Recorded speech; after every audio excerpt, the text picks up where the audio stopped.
Hello and welcome to a special edition of Nonprofit Vision, the video version today.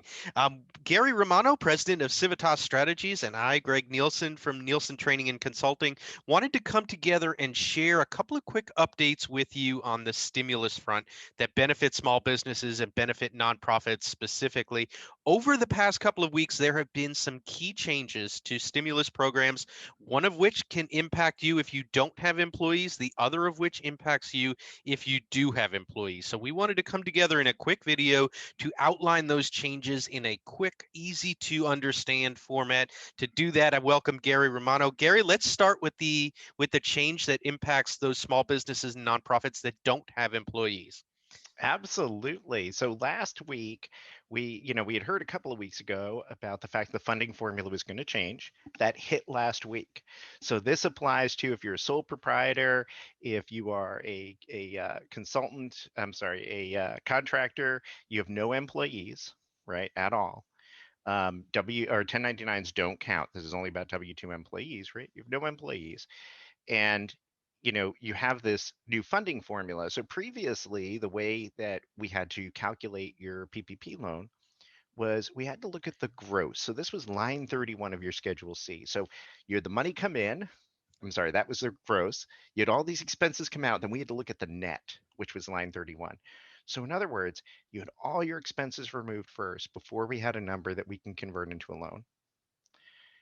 The new rule starts with the gross. So it's all the money that came in a given year, whether it's 2019 or 2020, whichever is better for you. We can then take that number, divide it by 12 to get an average number, times 2.5 to get your loan. What we're seeing in our data is that we're seeing a 200 to 300% increase in the loan amount by this change. In some cases, we had one yesterday, I know that, or the day before that you worked with, Greg, which was closer to 500%. So we're seeing some really big increases because of this change. And, if you already had a PPP loan and you're in that category, unfortunately, it's not retroactive right now. There's some debate as to whether it may be in the future, but right now, this is just for loans moving forward.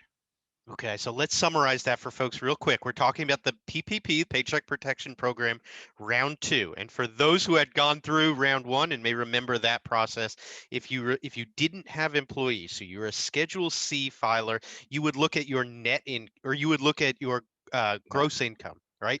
And now then you you look would at gross. Yeah. subtract out all of those expenses. You would get down to your net, and that would be the number that you would run through the formula. So the formula was we divide it by 12, multiply it by 2.5.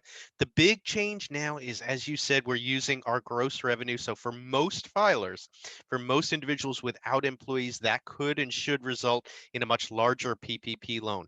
Let's flip over now to nonprofits and small businesses that do have employees. There's changes there for them, not on the PPP side, but on the earned revenue tax credit.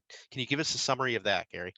Absolutely. So this again just came out late last week. So this is new guidance. So the employee retention tax credit is a great way. It's my favorite stimulus program that nobody seems to know about. And it can give you a chance if you qualify to get $5,000 per employee in 2020, and you can do this retroactive, $7,000 an employee per quarter in 2021.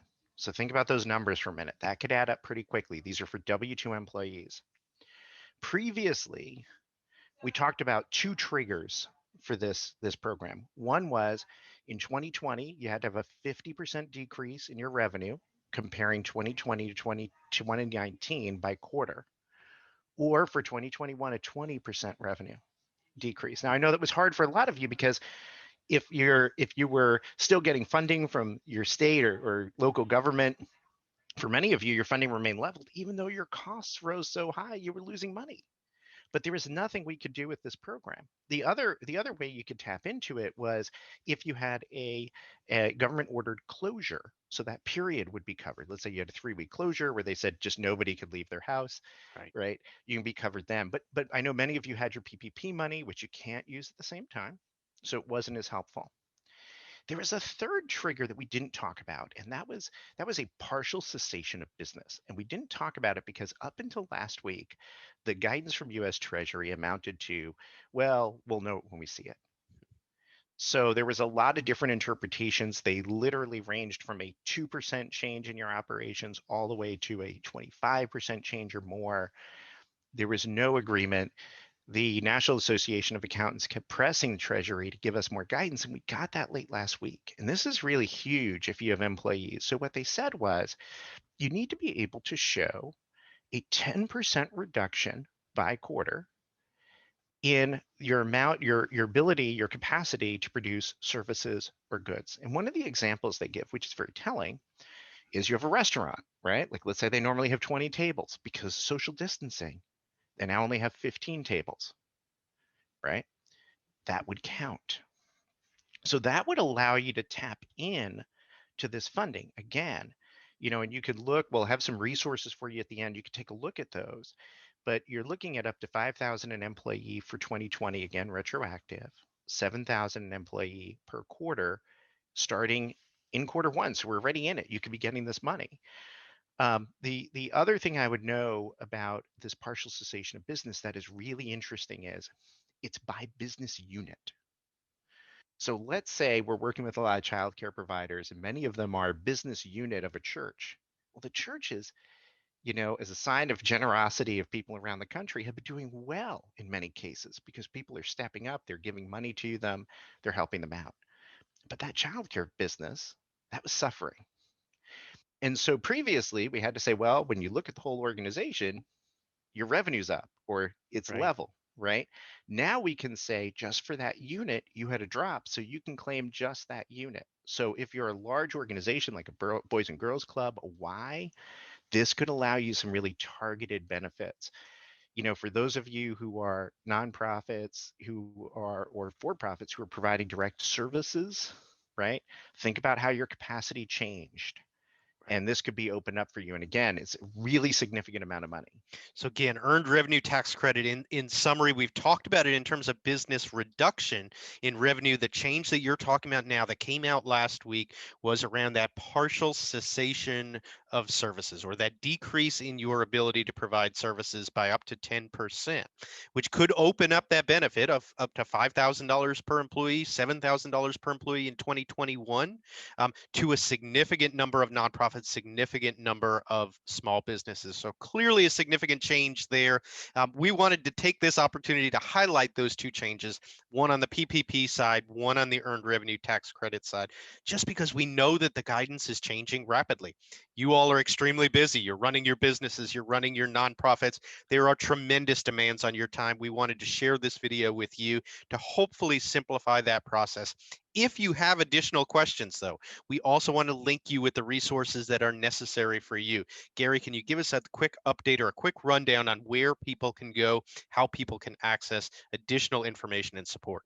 Absolutely. So we're doing a bunch of different programs around the nation, and we're going to show you some links. But the first one is going to be, if you're just national, we have a stimulus navigator, which takes you step by step through determining stimulus of applicability. It is updated with this new guidance and even has a little table to help you do that capacity check. On that page, if you're in New Jersey and you're a childcare provider, we also have ways that we can help you either by email or with one-on-one technical assistance. We also have an email program with Homegrown, which is a national organization of funders who are helping home-based childcare. If you go to that website, you can find out information on, again, a step-by-step guide on how to apply, but also how to get help. So I We've also, encourage yeah. everybody to stick around for the end of the video. We will list all of that information for you on a slide at the end of the video. As you can see, this has been rapidly changing. Gary Romano is a national expert on the topic, so I'm thrilled that he has been able to join me here today and provide this updated information. Again, stay tuned for the end of the slide, and we will continue to keep you updated as things change to make sure that you have access to all of the benefits and the latest information that you need. Gary, thanks so much for joining me. My pleasure. Glad to be here.